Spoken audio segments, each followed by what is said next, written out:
The program and performance budgeting course gave us mostly practical but also theoretical insights on the program and performance budgeting, especially for us who, as a country, we have not started with the implementation of PPB and also gender-responsive budgeting.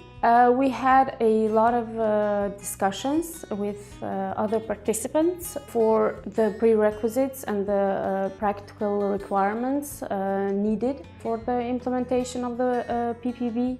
Also, we discussed the importance of strengthening the cooperation between the Ministry of Finance and the line ministries in order to have a successful implementation of the PPB. Other matters that we discussed were basically a lot of programs, sub-programs, objectives, also activities that are needed to be implemented in various sectors of the economy. But also the need to have a clear distinction and classification in between these. What was new for me was the gender-responsive budgeting sector, because we are doing the preparations right now for implementing the gender-responsive budgeting in our national budget, and we all know this takes time because we have to change the legislation. I was looking forward to the theoretical part of this course on gender-responsive budgeting. It was a very valuable insight. The other thing that I liked was that we were very open with our lecturers. We were able to discuss with them the challenges we face at work every day, and basically having their experience on how to deal with these issues. And maybe not just taking the good practices from other countries, but having the country-specific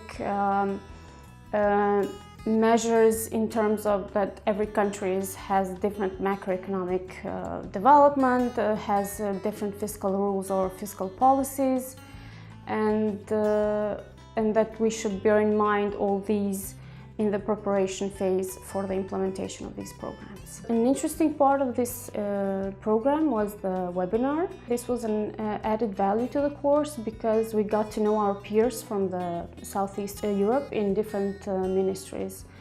And we got to share our experiences in this program, and also it got us 2 steps ahead to gaining some extra knowledge before our arrival to Ljubljana.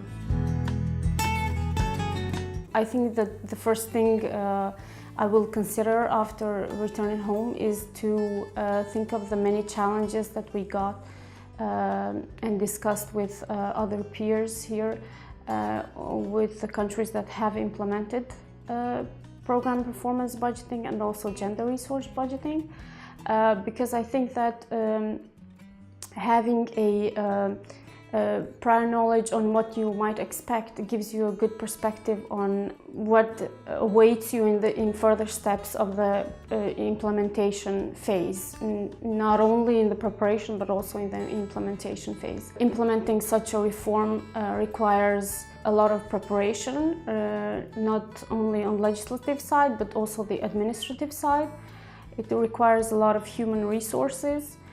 Maybe capacity building within the Ministry of Finance, definitely, but also in the line ministries, and also having a very good IT system. Having a political will to implement reforms is another important aspect of some of the discussions that we had, and as a point that affects whether this will be implemented in the right way or not.